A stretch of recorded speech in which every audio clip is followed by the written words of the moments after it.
O Diyos, Ikaw ang tunay na dakila sa mundo.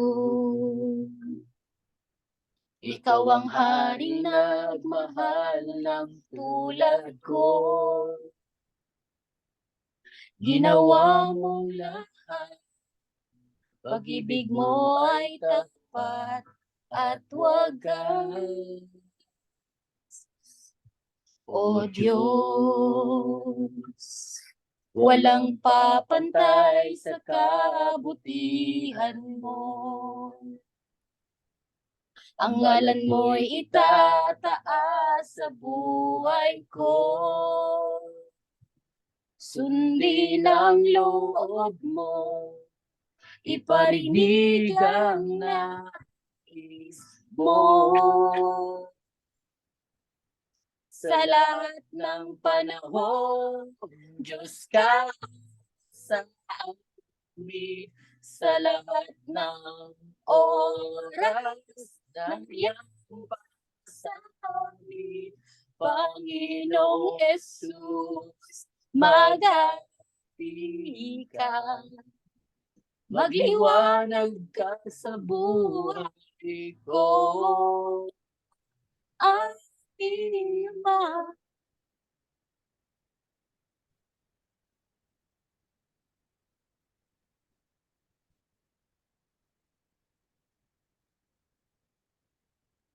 O Diyos, Ikaw ang tunay na dakila sa mundo. Ikaw ang haring nagmahal ng tulad ko. Sundin ang loob mo, iparinig ang nais mo.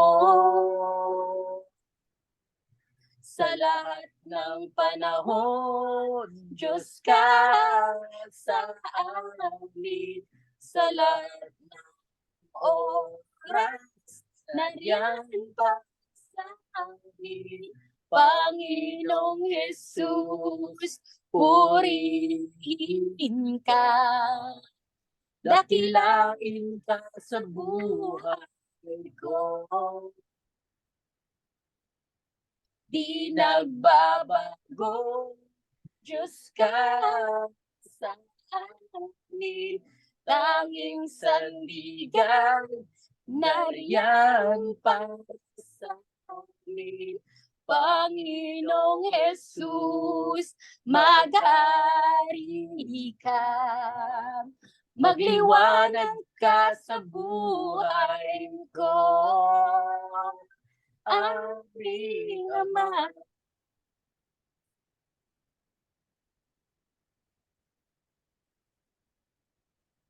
Si Yahweh ang aking batong tanggulan, ang aking tagapagligtas, Diyos at kanlungan. Tagapag-ingat ko ang aking sanggalang sa lahat ng bansa, ikay aking pupurihin, ang karangalan mo'y aking aawitin. Panginoon, maraming salamat po. Sa lahat ng panahon, Diyos ka sa amin. Sa lahat ng oras, nandiyan pa sa amin. Panginoong Jesus, purihin ka. Dakilain ka sa buhay ko. Di nagbabago, Diyos ka sa amin. Tanging sandigan, nariyan pa sa amin. Panginoong Jesus, mag-ari ka. Magliwanag ka sa buhay ko. Ang Panginoon.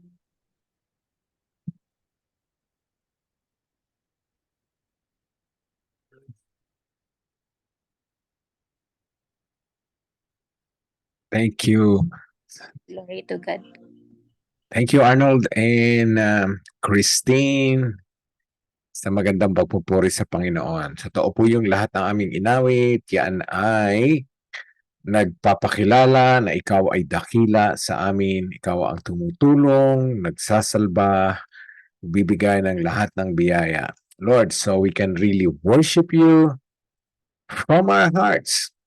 Because, Lord, you deep inside us, you've changed us, and you will continue to work in us and through us, through all the things that are happening in us. So, in joy, in happiness, in good news or bad news, lahat po ng sitwasyon, we can worship you, give glory unto your name, because you deserve to be glorified in all circumstances. Thank you, Lord. Welcome everyone sa another Tuesday night. We'll study the Word, and that is the best thing po na nangyayari sa atin every Tuesday. And thank you for taking time to log in and be with us. Okay, so let's share the screen so we can start the discussion straight away. Ilan po? Okay. Okay, so tonight we are going to continue the book of James. So this is now part 3.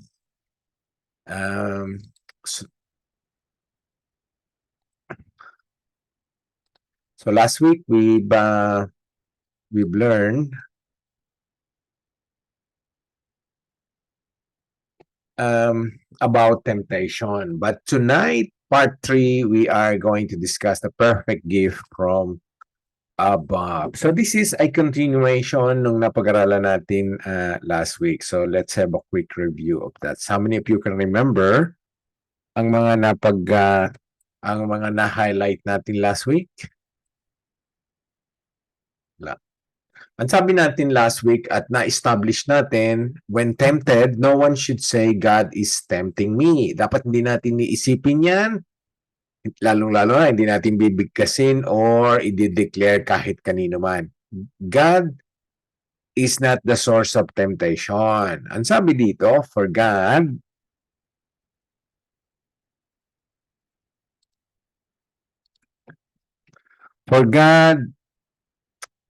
cannot be tempted by evil, nor does He tempt anyone. So, dalawang naka-establish na hindi niya ginagawa.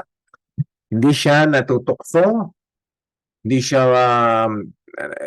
natutokso para gumawa ng kasamaan at wala siyang tinutokso. But each person, last week ay na-establish natin na malinaw, a person is tempted when they are dragged away by their own evil desire and enticed. So nanggagaling sa loob po ang karamihang nagdudulot sa isang tao para magkasala. Hindi lahat ay dahil sa tulak sa panunokso ng kaaway.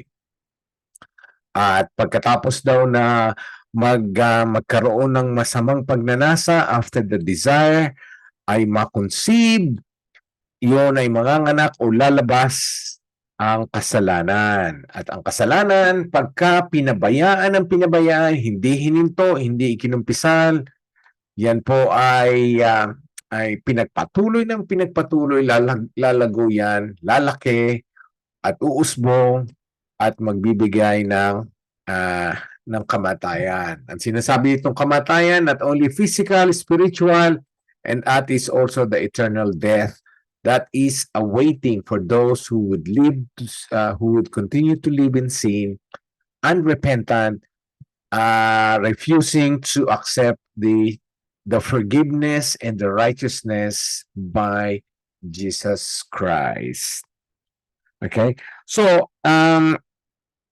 dito nakita natin hindi nanggagaling sa Diyos ang tukso, ang kasamaan, ang kasalanan, ang lahat ng uri ng gawa ng kadiliman.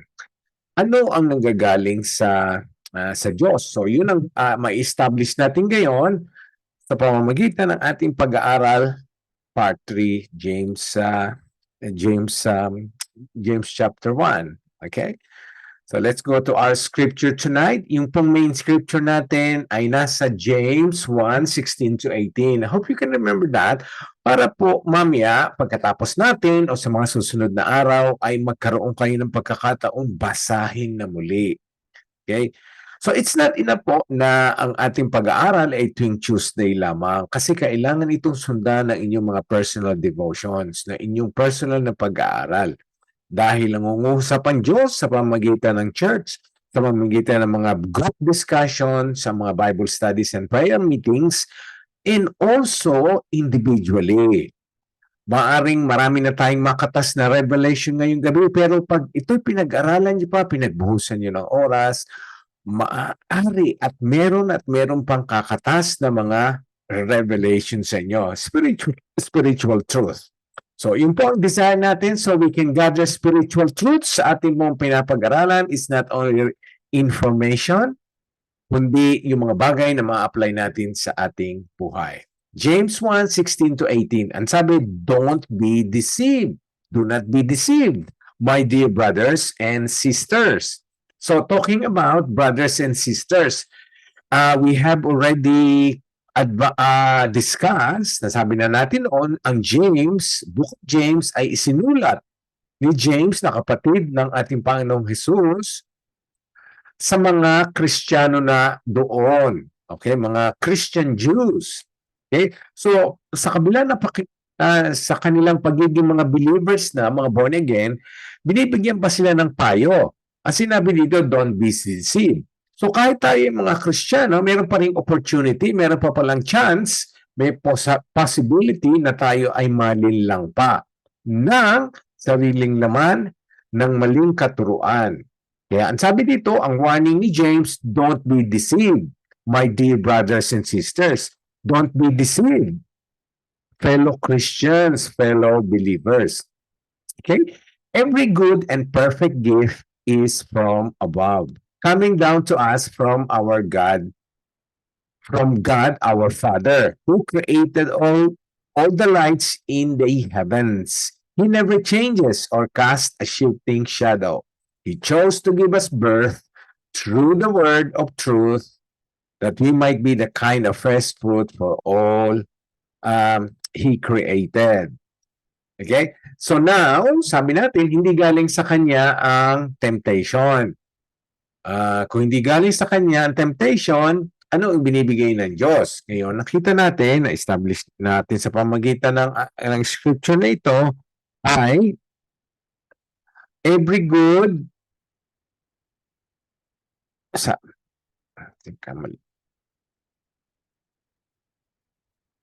every good and perfect gift ang binibigay niya from above. Every good and every perfect gift is from above, coming down from God our Father.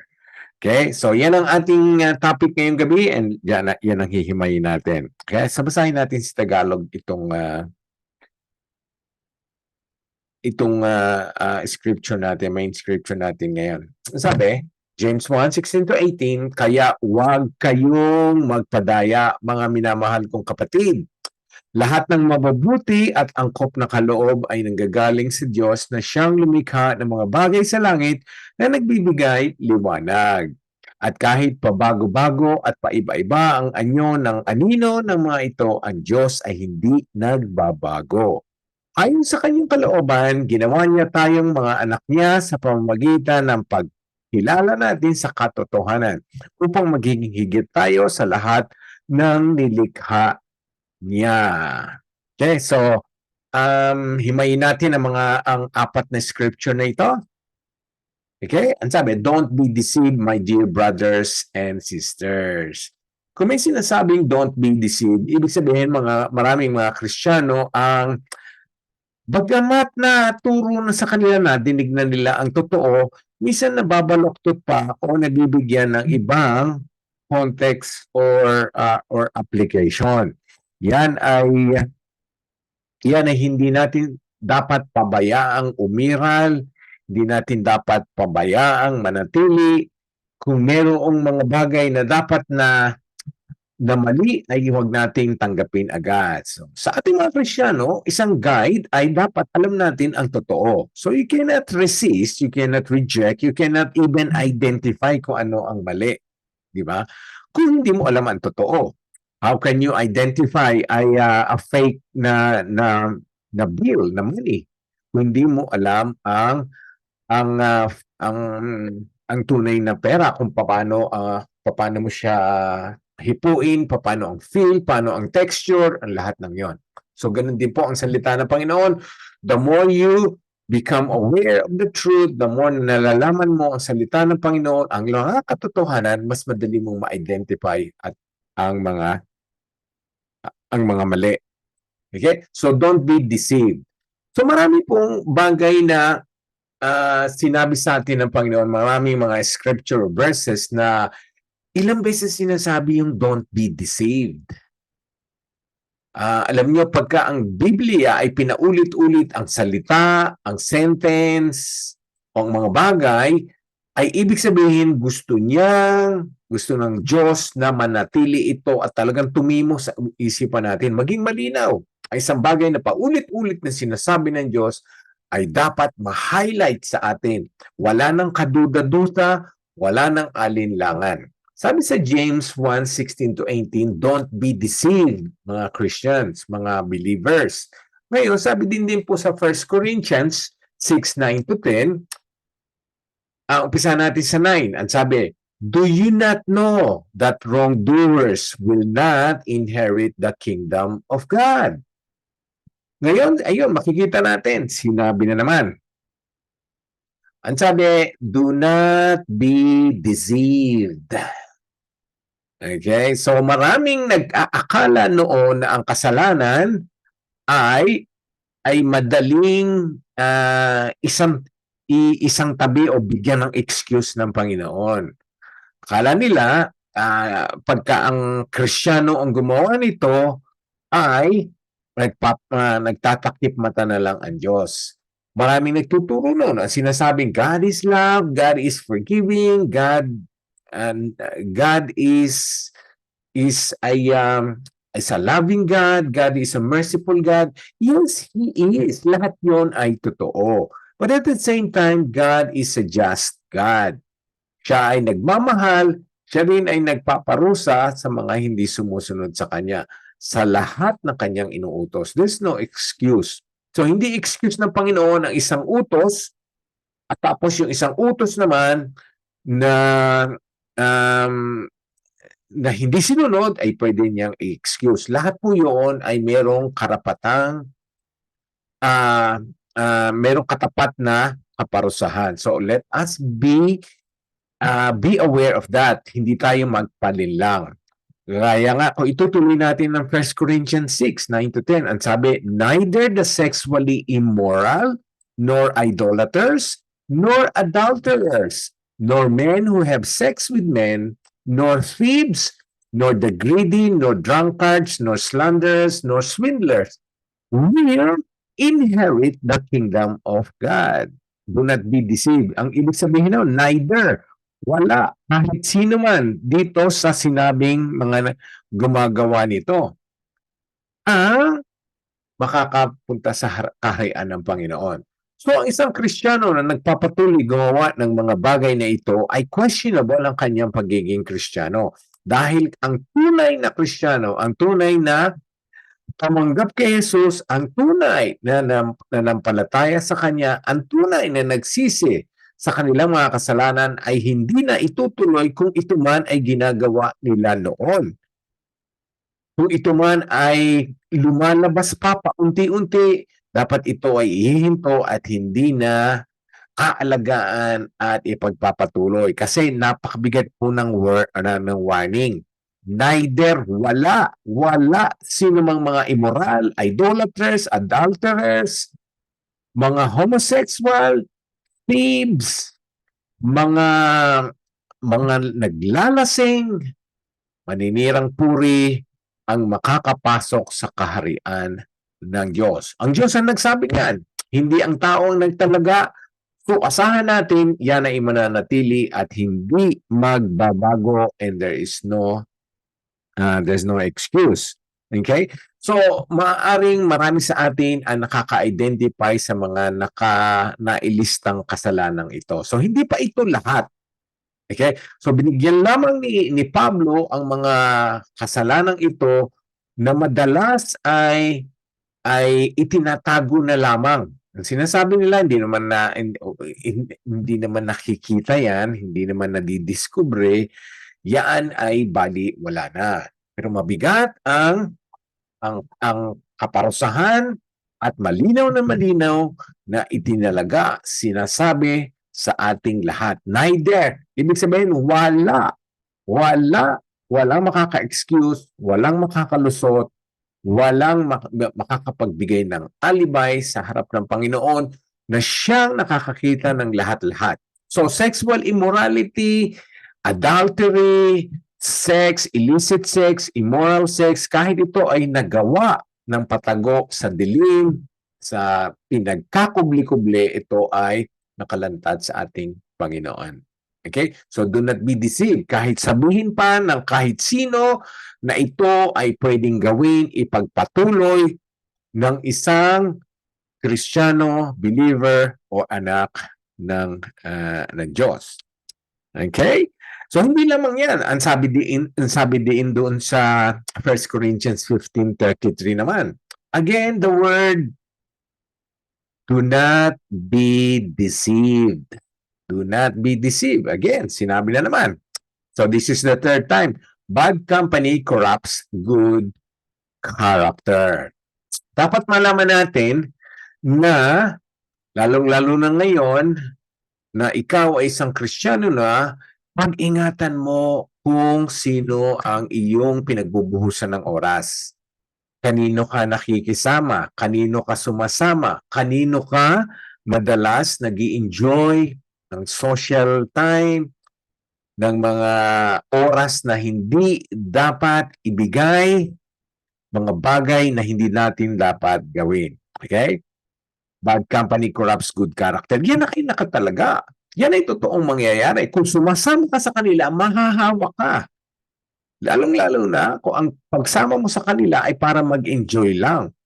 Ngayon, kung ang pagsama mo sa kanila ay para ituro, ipaliwanag ang gospel, ituro ang katuruan ng Diyos, that's another story po. Dahil madalas nga, you are going with them at the same time joining and doing exactly what they're doing that you are not supposed to do. Kaya ikaw ay nakokorap. Okay? Hindi ka makokorap kung doon ka lamang upang share ang gospel, but to enjoy them, join with them, and participate with them. Okay? So, kung meron nagsasabi, sabi na naman, do not be deceived, or kung bulungan ka ng kaaway, bulungan ka ng kahit sino, bigyan ka ng payo na it's okay. It's okay. You enjoy them. You join their drinking, join their gambling, join their bad hobbies or bad pastimes. Pero ito ang napakalinaw na warning ng Bible na sabi sa 1 Corinthians 15:13. Bad company, you will be corrupted. Mahahawa ka. Okay? So another one po. Another one na sinasabi sa atin na huwag tayo magpapalinlang. Do not be deceived. Don't be deceived. Galatians 6, chapter 6, verse 7. Again, sinasabi, you cannot mock the justice of God. Ano ibig sabihin po ng you cannot mock the justice of God?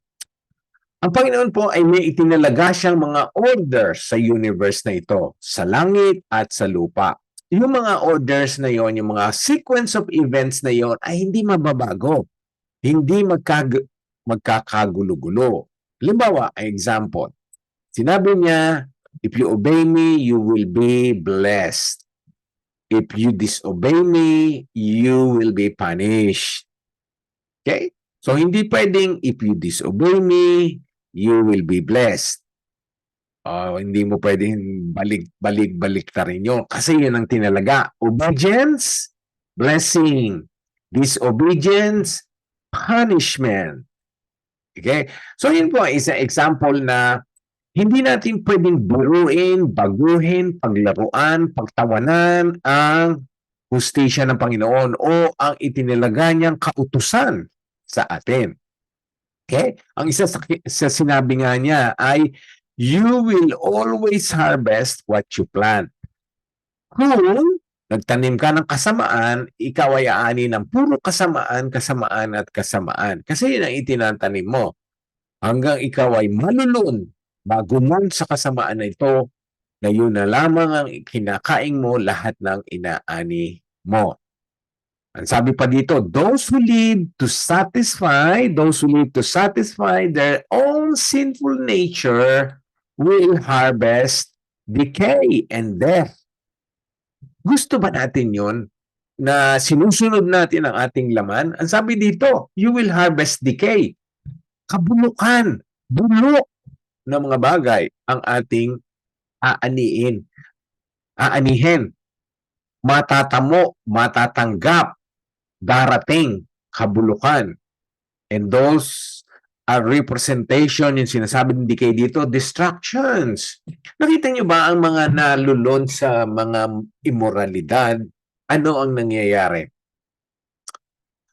Naapektuhan ang trabaho nila, nawawalan sila ng trabaho, nasisira ang relasyon nila, mag-asawa, nasisira ang respeto ng mga bata sa kanila, nasisira ang reputasyon nila, nasisira ang kinabukasan nila, sira lahat. They are harvesting decay. Why? Because they are deceived that kung yung ginagawa nilang kasalanan ay wala namang masamang kalalabasan noon. Kaya, ayan, ipagpapatuloy nilang gawin. Pero malinaw na malinaw. Another warning from Galatians 6:7. Do not be deceived. Whatever you plant, you will harvest. You will harvest what you sow. Okay? Decay and death from sinful nature. Ito naman ang maganda. Ang sabi, but those who live to please the Spirit will harvest everlasting life from the Spirit. Yan ang ano natin, adhikain natin. Ang pakinggan ang Espiritu ng Diyos, the Holy Spirit. The Holy Spirit will always bring glory and honor to Jesus Christ. The Holy Spirit will convict the world of sin. The Holy Spirit will prompt the sins in your life and my life. Okay? So, pagpursigihan natin na sundin ang sinasabi ng Holy Spirit, not that's our sinful nature. Okay? So, meron bang makaka-relate sa inyo? Meron bang makakapagpatotoo na ang mga bagay na ito na ginawa niya noon ay puro kapahamakan, puro kahihiyan, puro kabulukan ang dumating sa kanyang buhay? Meron makakapag-share ng ganyan? We're willing to share the past? Sa akin, Pastor, just like briefly lang, hindi ko na ikuan yan. Kasi, nangyari talaga yan sa akin, I think 2 years ago na. So, yun nga, ang kuan, yan, yung, tama po yung bad company, yung sinasabi sa Bible is true po yun talaga. Kaya, yung sa akin, is, nakuha ko na lahat yung lahat-lahat po ng kumbaga yung dream nakuha ko na, yung bucket list ko 2 na lang, 3 na lang so tapos yung nakuha ko nun lahat, ang nangyari doon is anong susunod. So yun nga, yung susunod is dumating na yung mga sexual immorality, yung mga ano yung tawag yan, yung kwan po, yung drinking habit, but then yun nga, nangyari sa akin. So, yun lang po yung masasabi ko kasi hindi na yung brief detail Alam yes. niyo man yun po, Pastor, di ba? That's correct. Yeah. That's correct. So, yeah, ang sinasabi ni Rob, marami siyang napagdaanan noon na noon. Sabi nga niya, maraming nadaanan siya, napagdaanan, natikman, na-experience, but those were in the past. Now that he has surrendered his life to Christ, ang mga bagay na ito ay mga past na. Ganon din sa atin. At kung tatanungin niyo si Rob, ay puro kapahamakan, puro hindi maganda ang nangyari, puro kalungkutan. Kaya nga, di ba, ang sabi, we will just reap decay and death. So, yes, bad company corrupts good character. So, isipin niyo maigi, who are the people you're spending time with? Are they inspiring you, motivating you to become closer to God? Or are they driving you? Ini-impluwensya ba nila kayo na para kayo ay lumayo sa Diyos at gumawa ng kasalanan? Irregardless kung gaano katagal pa na natin sila na acquaintance, kakilala. Bad company will always corrupt good character. It will spoil, you will even compromise your faith. Again, do not be deceived. Do not be deceived. Do not be deceived. Okay, so let's go to our main verse again. So, do not be deceived, my dear brothers and sisters. Every good and perfect gift is from above. So, kung hindi nanggagaling sa Diyos ang tukso, ano ang ibinibigay niya? Yun ang question natin. Ito ang binibigay niya. Every good gift and every perfect gift is from above. Okay. Ano ang mga perfect gift? Ano ang mga good gift na galing sa Diyos? Okay. Coming down to us from God our Father who created all the lights in the heavens. Kung isang bagay ay maganda at talagang perfect para sa iyong sitwasyon, yun daw ay galing sa taas. Anong maiisip natin mga perfect gift na binigay sa inyo at sa akin? Ang sinasabing perfect ay yung, alam na natin every good gift, mabuti, magaling, mainam. Ano ba yung perfect? Does it mean yung perfect na yon, lahat-lahat ng ating kailangan ay nandoon sa gift na yon? Ang sinasabi pong perfect gift ay yung gift na binigay sa inyo ng Diyos na naaangkop na magagamit mo o magre-relate sa iyong in relation to your role or to your mission or to your assignment na binigay ng Diyos. Okay? So maybe you were given a car. Okay? So I'm not saying material blessing is not are not given to the Christian. Binibigay din po yan. So, hindi naman lahat yun ang ating titignan.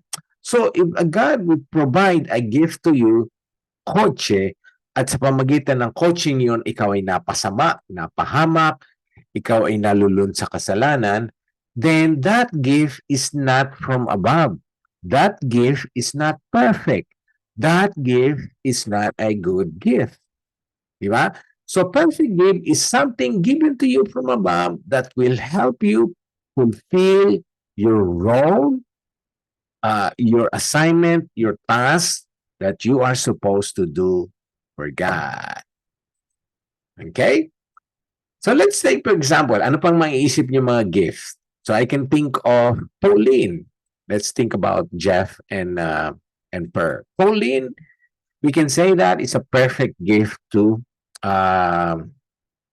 Jeff and Per. Kahit maliit pa si Pauline, we can say that. Because of Pauline, Pearl and Jeff became true blue, talagang tunay na parents. So Jeff became a father na noon siya lamang ay husband or a friend to us. But because of the gift na gusto ng Panginoon na one day Jeff will also display his being a godly man through fatherhood. Nakita na natin yan, tested na as a friend, as a ministry worker. Jeff is a good gift to us. Okay? So Pauline has been given to him para ma-fulfill yung role na yon na ibinigay ng Diyos kay Jeff. Okay? So we're not saying na si Pauline ang magdudulot ng lahat ng pangangailangan ni Jeff and Pearl. No. In that capacity as a father, Pauline is a perfect gift. Because now Jeff, or even Pearl, has become a mother, a godly mother. So ganun po ang sinasabing perfect. Hindi ibig sabihin lahat ng yun ay wala ng kapansanan, yun ay wala ng lahat ng pangangailangan natin ay manggagaling na doon. Perfect gift is something given to you by God to fulfill your role in His kingdom, in His role, in His assignment na binigay sa atin. Could be your wife. Could be your ministry. It could be something tangible. It could be something spiritual. Okay, lahat daw po yun ay nanggagaling sa taas. Every good gift and every perfect gift is from above, coming down to us from God our Father. Sino ang ating God the Father? Ang sabi dito, God the Father who created all lights in the heavens. So, ang makikita natin dito, sinong nagregalo sa iyo? First, He is God, your Father. And He is also the God of lights. Kasi nga, He created all lights in the heavens. So, dito, nakita natin, establish natin, God is a Father. He is also the Creator of all things. He created all. Dito nga, i-mention pa lang yung mga lights in the heavens, the stars, the galaxies, the moons, the planets, all those created things ay ginawa ng Diyos. Okay? So makikita natin dito ang comparison ng creator at saka ng creation. Okay? So, God created all lights in the heavens. Alam natin na pag-aralan natin sa eskwelahan, ang earth natin ay umiikot sa sun, di ba? At pagkatapos meron tayong buwan na nag-orbit around the earth. So there's a rotation and then orbit. So makikita nyo po, ang araw ay nananatiling niliwanag dahil nag-shift ang ating earth, umiikot, kaya one side nun ay nakaharap sa araw, ay that's nighttime, at pagkatapos yung kabila naman ay umaga or hapon. So ang sinasabi dito, who created all lights in heaven, He never changes or cast shifting shadow. Hindi daw kamukha na nangyayari sa mundo natin, minsan madilim, minsan ay maliwanag. Ang Diyos ay laging liwanag, hindi siya nagbabago. Okay? So, let's compare the earth and the sun. The sun will remain bright and shining. Bakit dumidilim ang earth? Because ang earth ang umiikot, hindi yung sun. So, the sun never decreases in brightness and shine. Ang earth lamang ang umiikot. So, ganun din po tayo. Pag nag-shift tayo, sometimes we go in the dark, sometimes we walk in the light, ay hindi maganda. Kasi ang sabi dito, ang comparison na dapat ating gagayahin ng ating Ama, He never changes or casts shifting shadow. Hindi siya napupunta sa dilim o hindi siya naghahasik ng anino. Siya ay naghahasik, nagbibigay ng liwanag sa atin. So whenever po na dumadaan tayo sa kadiliman, sa matinding pagsubok, ay maaaring ang dahilan nito ay ang ating sariling kasalanan, sariling kamalian. So, okay, let me just clarify. Di lahat ng dumadaan sa kadiliman, sa testing and trials is because sa kasalanan. ang sinasabi natin yung the likelihood na nakaka-experience ng mga kadiliman ang taong yon ay dahil siya mismo ang lumalayo sa liwanag. God will never change. Our God is a God who will stay today, tomorrow, and forever. Okay? So, hindi siya source ng temptation, siya ay source ng light.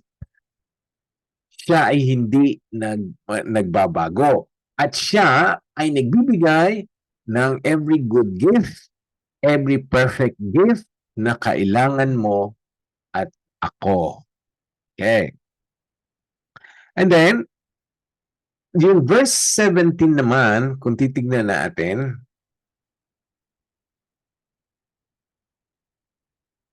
He chose to give us birth through the word of truth, that we might be the kind of first fruit of all He created.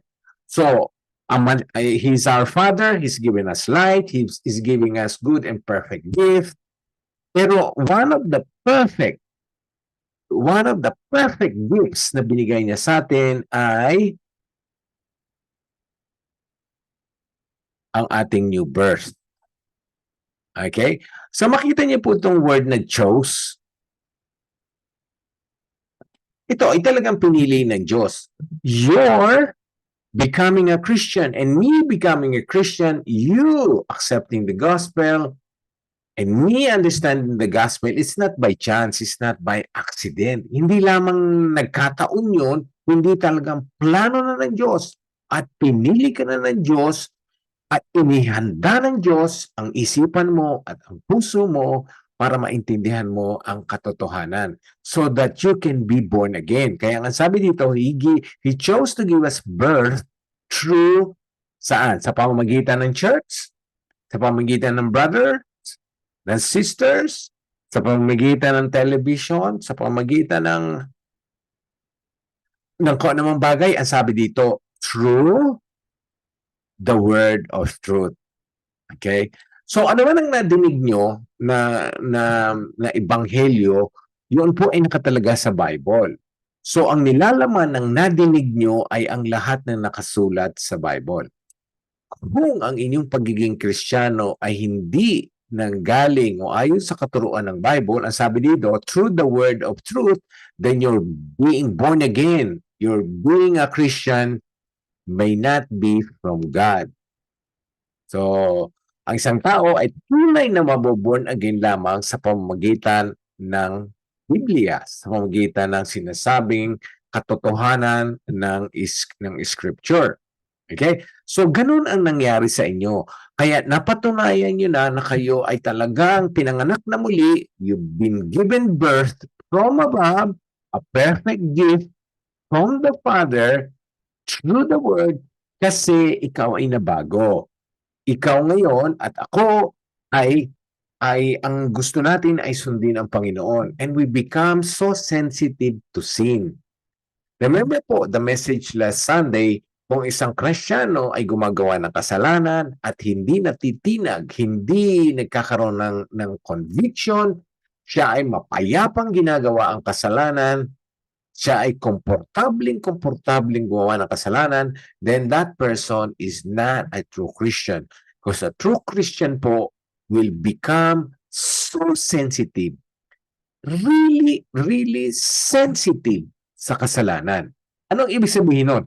Ibig sabihin, kahit ano ang nagawa mo, kahit katiting na katiting, dapat ikaw ay hindi nagkakaroon ng kapayapaan, ikaw ay hindi nagiging komportable hanggat hindi mo hinihinto, hanggat hindi mo ikinokumpisal. Ganun ang dapat nangyayari sa atin. Maliit na pagsisinungaling, maliit na pagkukuble, maliit na immorality, maliit na kadayaan, ang mga bagay na yan ay talagang nababagabag, hindi tayo makatulog. And that is one of the evidence that you have been born again. Because the Holy Spirit is in you. The Holy Spirit cannot reside in you, deep inside you, if there are sins, secret sins, or there are schemes and wiles of the enemy na ginagawa mo sa buhay mo. God cannot receive, the Holy Spirit cannot remain in an unholy temple because He is so holy. Okay? So He chooses to give birth through the Word of God. So ma-appreciate nyo talaga ang Biblia, ang salita ng Panginoon. That's dahil doon, ikaw ay nakakilala sa Diyos. Ikaw ay nakakilala sa Ebanghelyo. Ikaw ay nakakilala ng mga katotohanan na magdudulot sa iyo ng buhay na walang hanggan. Okay? So, hindi pa nagtapos yan. Ang sabi dito, we were given a new birth. Sabi, that we might be a kind of first fruits of all He created. So, maraming nilalang ang Diyos, ang tao, at ang mga bagay sa mundong ito. Ang lahat-lahat, ang mga planeta, ang mga bundok, ang mga puno, lahat yon. Pero ang sabi, ang unang-unang papalitan at bibigyan ng walang hanggang buhay ay ang mga tao. Ang sabi dito, makikita niyo po, that we might be the first fruit. Hindi yung creation. Hindi ang creation ng ang uunahin, kundi ikaw. That we might be the first fruit. Ang ibig sabihin, yung unang-unang ani. Ang unang-unang ani na kinukuha ng farmers ay yun ang kanyang pinagkakakitaan or kakainin. Ibig sabihin yun ang pinakamagandang ani niya. Okay? So, ang mangyayari po ngayon, ang tayo, ikaw at ako ang unang babaguhin ng Diyos.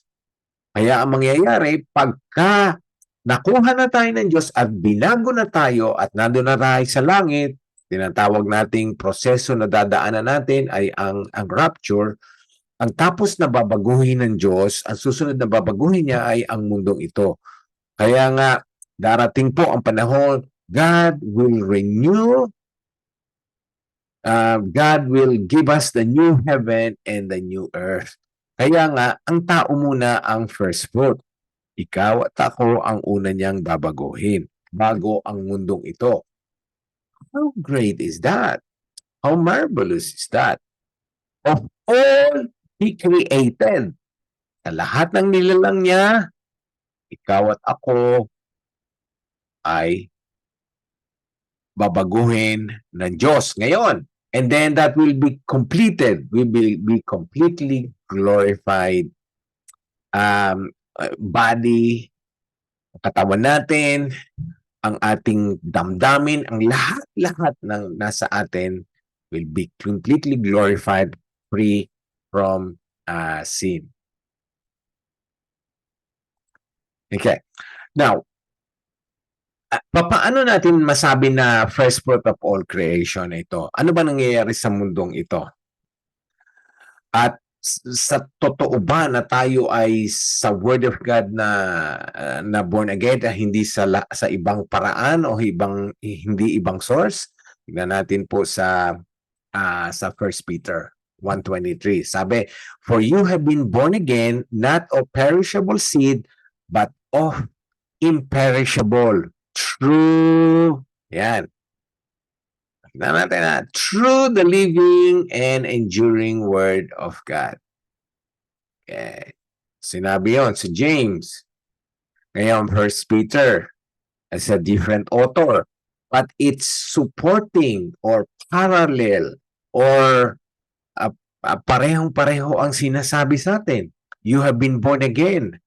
Hindi sa pamagitan ng anumang bagay na nalulusaw, nawawala, nasisira, but of imperishable through the living Word of God.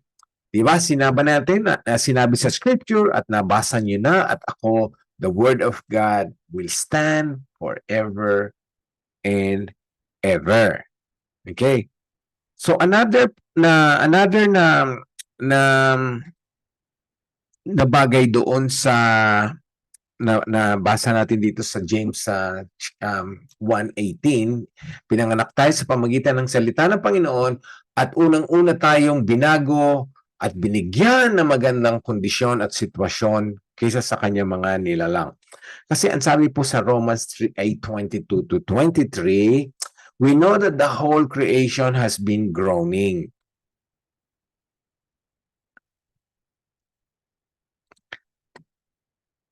The whole creation has been groaning as in the pains of childbirth.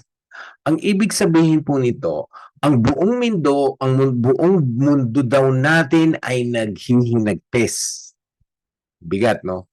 Naghihinagpis, umiiyak, groaning. Okay? Kung a-analyze natin, that's why we have all this turmoil, this earthquake, these typhoons, these tsunamis, volcanoes, as if the whole creation ay umiiyak, nagrereklamo o nag-express ng kasamaan, kamatayan, kabulukan. The whole creation has been groaning as in the pains of birth. Dahil wala naman ito nung bago pumasok ang kasalanan. Dumating lamang ang mga sakunang ito dahil sa dulot ng kasalanan. Nung nagkasala ang ating unang parents, sila po ay naka-experience ng death. Spiritual death instantly, and then later on, they tasted physical death as well. And the whole creation ay nahalugmog. There was no volcano, there was no earthquake, there was no typhoon. Noong unang creation ng Diyos. Paano natin masabi yun? Kasi nga bawat declaration ng Panginoon, ang sabi niya, on the first day, after He has created all things, God said, and it was good. On the second day, and it was good. On the third day, and it was good. After each day, God mentioned it was good. Would God say it was good kung merong typhoon, merong earthquake, merong volcano, all these disasters, the natural events? No. Those things came about because sin destroyed mankind and destroyed the whole environment. The whole universe ay nahalugog. Ganun po katindi ang kasalanan. If only we'll realize the destructive force, the destructive nature ng kasalanan, talagang mag-iingat tayo, mag-iingat na mag-iingat na mag-iingat. Maaaring hindi natin nararamdaman kagad ang destructive force noon, pero darating po ang panahon, ang takdang panahon na aanihin natin ang parusa ng Diyos. Kasi di ba nabasa natin dito,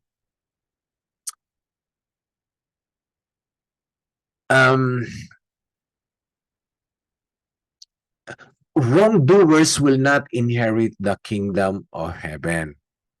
Wrongdoings, sinners, and that is you and me.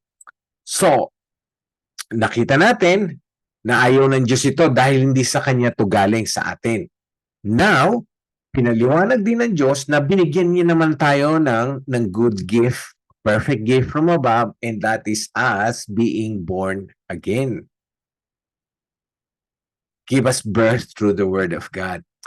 Hindi ba mga kapatid talagang ipagre-rejoice natin ang ating new birth? Is it not that will cause you to worship Him, to honor Him, to give glory unto Him, an everlasting being grateful unto God for us being born again? Kaya wag natin bigyan ng baliwala ang ating katayuan ngayon, mga Kristiyano na tayo, mga born again, mga bagong nilalang, sapagkat ito'y pinaghirapan ni Jesus at ito'y binigay ng ating mahal na Ama galing sa langit as a perfect gift to you and to me. So bakit hindi natin tatalikuran ang mga kasalanan na ito? Bakit hindi natin aalisin sa buhay natin ang mga bagay na ito na nagbibigay lamang sa atin ng decay and death na matitikman na natin ngayon? Marami ang nakakatikim na nito ngayon. But it will also be facing God one day and facing his judgment. So now, we know that Jesus Christ is our Savior. Let's please him. Let's aim to please Jesus Christ. Let's aim to please God. Let's aim to obey God the Father, who bestows perfect gift from above and who is also our Father, the Father of lights in heavens. So now, po, I hope malinaw na malinaw sa book of James, you and I have been given lots of perfect gifts, but the best perfect gift that He has given to mankind, to every one of us, is us being given a new birth. He chose us. He chose us. Yun na lang, of all the millions and billions of people that have existed and will exist here on earth, isa kayo sa pinili niya. Ikaw at ako ay pinili niya. That is even before we were conceived from the wombs of our mother. So we'd stop there, and I hope we have been enlightened enough that our perfect gift, the Father is the bestower of every good and perfect gift, and that is from above. Let's value our birth, our new birth, our being born again, because it's perfect. Perfect from above. So if you have any question, we'll have a few more minutes to hear your questions or anything that you would like to add about our topic tonight from James, that we are all recipients of good and perfect gift from above.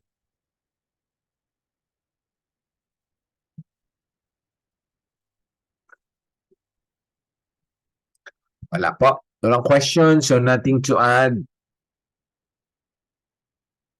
Well, that's good.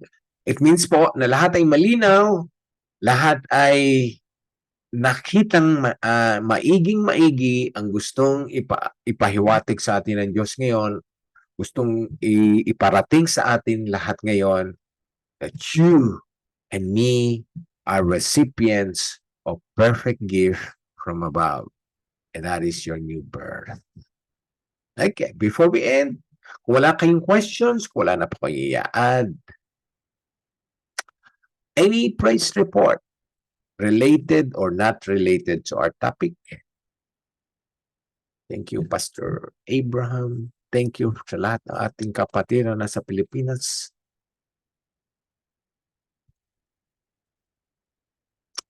Thank you po. No praise. Hello po. Sige. Hello po, Pastor. Good evening po. Sige, Pearl. Si Rayda po. Rayda. Okay, Rayda. No praise report lang po. Nakarating po ako ng Australia safely last December 26 po with God's guidance. Tapos, na-meet ko po yung niece ko, si Pauline. Tsaka po, na-approve po yung parents ko at yung parents ni Kuya Jeff po. So, this coming March po, hopefully, pupunta sila dito. Tapos, i-share po namin yung word ni God. Tapos, yung friend ko po, si Therese, kilala niyo po, Pastor. Nag-work na rin po siya sa Cebu for a new job. Yun lang po, yung praise report ko po. That's a big praise report. Parents ni Jeff and parents yung dalawa ni Pearl. Wow. Opo. They're coming in March. Sabay sila? Yes po. Wow. How exciting. How exciting is that? Pareho sila, So they're just staying for a few months, ganon? 3 months po silang 4. Wow! Ang saya naman dyan. Salamat sa Panginoon po. Yeah, so we've been praying for that. Remember, that's kasama sa mga prayers natin. Una na nga si Rayda, nandito si Rayda, and looking forward siya, din sa PTE exam mo. Yes po. Thank you po, Pastor, sa prayers. Yes, beautiful. So everything po talagang pumapasok. Nakikita niyo po ang mga masunurin talaga. Ito naman ay hindi ko naman tinataas tong dalawang to. Makita niyo po if you're really the desire from your heart is to obey and please God, papasok po yan mga blessings, mga favors from above. Our parents, our loved ones, yun ang desire nila na magkasama-sama sila. Pareho pa ha, dalawang set of parents. How beautiful is that gonna be? We're all excited to meet them sa March. That's a beautiful praise report. Anyone else po? Ako po, Pastor Cherry. Cherry, let's hear your praise report, Cherry. Thank you. Magte-thank you rin po ako kasi po included yung healing ng mata ko sa prayers natin every Tuesday. And this afternoon po, nagpunta po ako sa eye surgeon kasi meron akong check-up. Clear na po nung doktor, ng eye surgeon yung mata ko na hindi na siya kailangan for surgery. So praise kasi po, from GP, ang recommendation po talaga sa akin is surgery. Then, nagpunta po akong eye surgeon, and then yung eye surgeon, yung recommendation rin niya is for surgery. Pero sabi ko, hindi muna, let's wait, and yun po, pray. And today, kanina po, sabi niya, okay, I let you go. Settle na yung may inflammation po kasi dun sa mata ko. So, settle na daw po, and siguro eye drops for like lubricant eye drop na lang siya. Kaya thank you po for the prayers and thank God for the blessing. Yes, beautiful, beautiful, Cherry. Yeah, gabi, every Tuesday pinapag-pray yan sa another reason na hindi lamang si Cherry, lahat tayo ay makiisa sa pagpupuri at pagpasalamat sa Panginoon sa mga praise reports na ito. Thank you. No surgery. How beautiful is that? How beautiful is the sound? No surgery. Everything is clear. Amen and amen. Ang sarap pakinggan yan na Pastor Abraham. Kayo, Pastor Abraham, meron kayong praise report? Praise God. At medyo yung ubo po natin ay napapagaling na po at may konti na pong boses na lumalabas. Thank God, talagang prayer and prayer, but then God give us wisdom to go to the doctors and have a proper medicine. And I thank God may boses na po tayo. And thank God, talagang God is good. He's always there. Purihin po ang Panginoon. At ako po ay natutuwa sa mga press report na aking narinig po sa oras na ito. All glory belong to Him. Talaga naman po, talaga. So there's every reason to praise God. Kahit mga ubo, mga maliliit na tinatawag nating maliliit na kapansanan, that's still healing from God. Thank you, Pastor Abraham. At yung mga nadinig pa natin, would you like to share your praise report? Kung hindi ngayon, next week. But are you willing? Hello po, good evening po, everyone. Pastor, I'd just like to say thank you po, lalo-lalo na po sa Panginoon kasi may mag-year and praise report po ako kasi di ba po, I got my job last May, tapos last November din po, nakatira na po kasi ako sa sarili ko pong bahay. Wow. Di ba po? Opo. Dito na po ako nakatira kasi nabili ko po yung house and lot po ng lola ko na binenta. So, I'm so thankful po, Father God, for all Pastor, kay Father God, for all the blessings at saka sa constant prayer po. And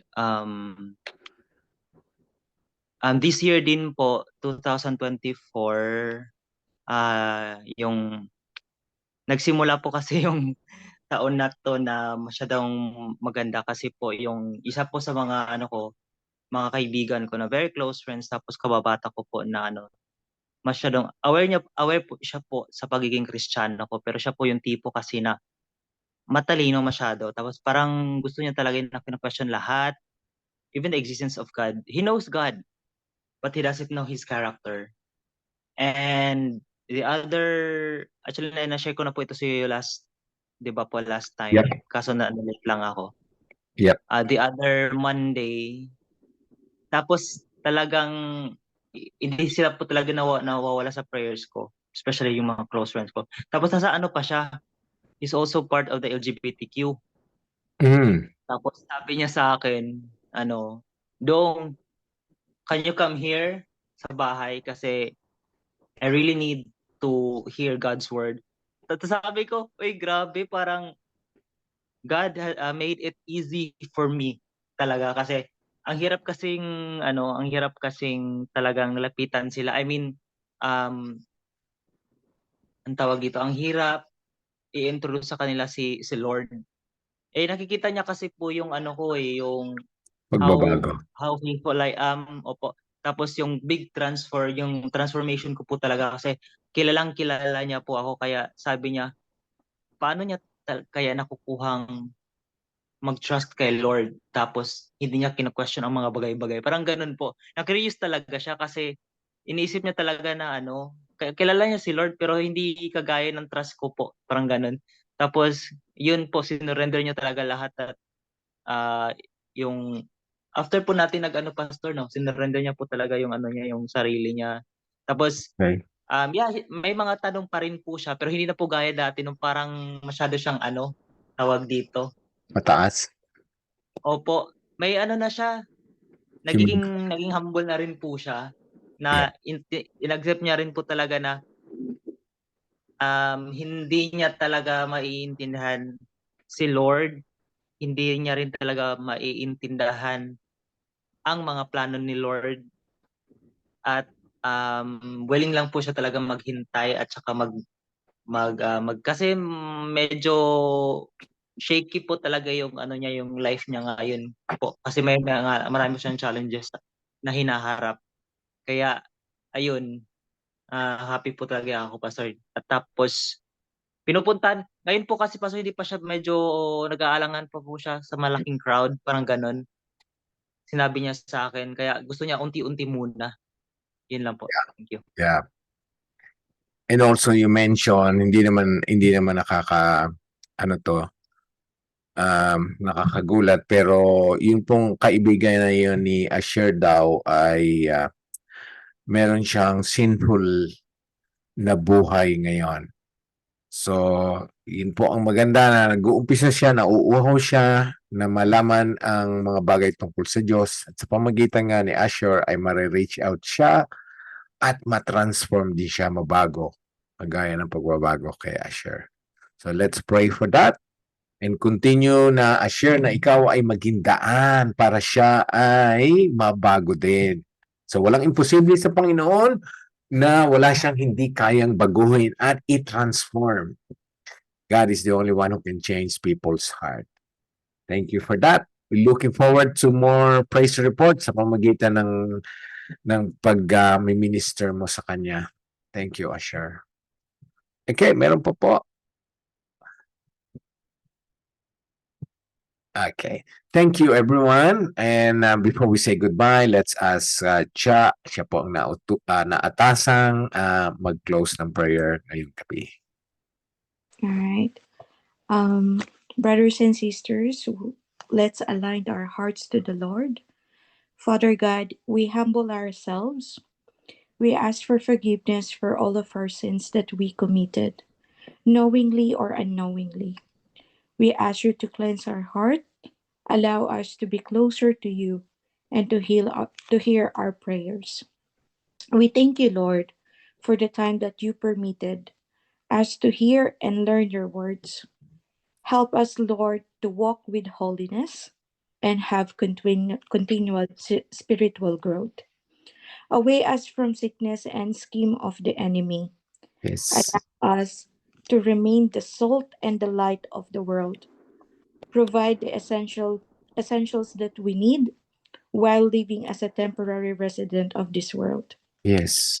We pray for healing and protection and plead this with the precious blood of Jesus. We surrender ourselves to you, Lord. as we don't own anything in this world, including ourselves, as all of this belongs to you only. You are the Prince of Peace, the light, the healer, and the Almighty God. We ask that you bless the life of our Pastor Noel to continue his greatest mission on earth and allow him to reach as many as people, to teach the good news. Nothing is impossible to you, Lord, as you said on Matthew chapter 18, verse 19. Again, truly I tell you that if two of you on earth agree about anything they ask for, it will be done for them by my Father in heaven. Yes, Lord. Hold on your words, believe, and ask all of these in the name of our Lord and Savior, Jesus Christ. Amen. Thank you. Beautiful. Thanks, Sha. Amen. Amen. Thank you. Thanks, everyone, for your prayers. Thank you for your time, for joining us tonight. Look forward to you joining us again next Tuesday. But for now, let's rest. Have a peaceful, restful night to everyone. So if you're willing, let's turn our cameras and let's have Blub Blub and Rob to take our photos. Hello, Pastor Abraham. So Pastor Abraham po yan, yung naka-green po. Thank you. Sana gumaling po kayo ng maiging-maigi na. Thanks, Renilda, for the prayers tonight. Amen po. Thanks for the praise report, Cherry. Beautiful praise report. Thanks, Arnold and Christine, for the worship. Okay, ready na. Love. Okay, ready na po. And ready, 1, 2, 3. One more, and 1, 2, 3. Okay, thank you. Thank Thanks, you. everyone. So, tulog na pala si Pauline, no? Tulog na. Nandun na pala. Oh. Naka-camera. Camera na lang. Good night po. God bless. Good night. Thank you. Thank you sa lahat. Good night, everyone. Good night, everyone. God bless. Night, everyone. Have a good rest. Have a good rest. Thank you so much. Thanks, Renilda. Thank you, Pastor. Thanks, Renilda. Beautiful prayers. Salamat sa iyong pag-intercede sa mga prayers. Thank Okay. you, Pastor. Good evening, Pastor. Thank you po. Okay. Good night, Renilda. Good na po ako. Good night.